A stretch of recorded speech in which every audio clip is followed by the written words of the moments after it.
So let's move into the solo, right? The solo I think is going to be pretty cool.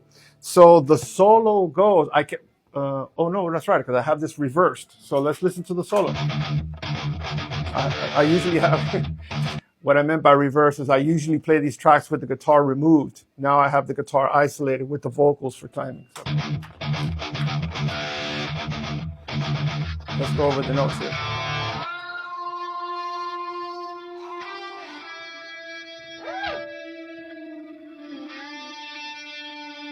All right, let's stop right there. So what the notes are, the notes start on,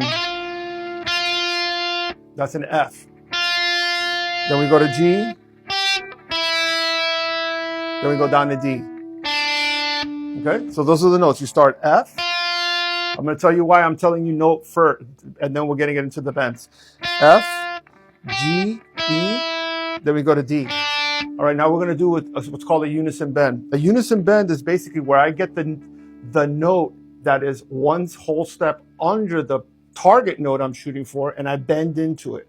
That's why it's called a unison bend. I'm hitting two notes and I'm pulling into it. This note right here, this note is under the F. See, this is the F. Right? How do I know this is F? Because this is G. Remember, the 12th fret is the higher octave of the nut of the guitar. So if I know that that's G,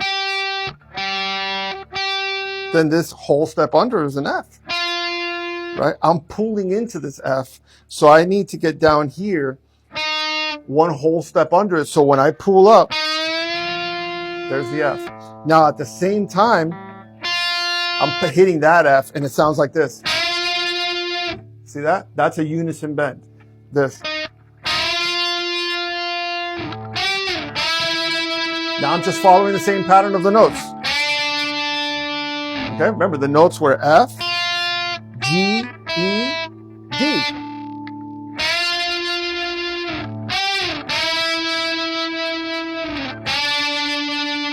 See, it's actually a pretty simple concept, but you got to understand what's happening with the notes and what it is you're shooting for.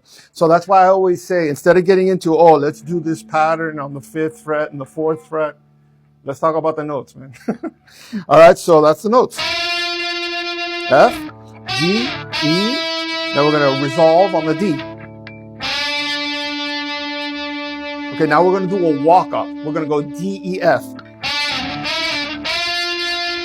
G again. E. Now on this one, we're going to do this little like reverse arpeggio. See, I'm hitting the open E. And then I have the E hit right here. All right, that's a pretty simple concept. I'm gonna do the second round of the solo.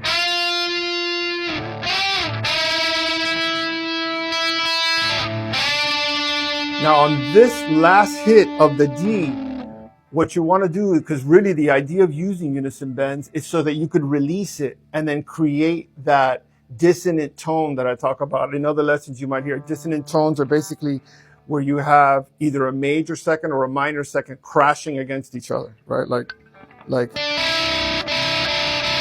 two notes crashing against each other.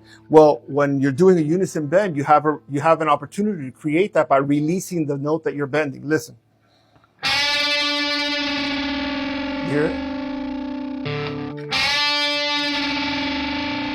Okay, that happens on the second time that you hit the D, where you're going to slide into the second half of the solo.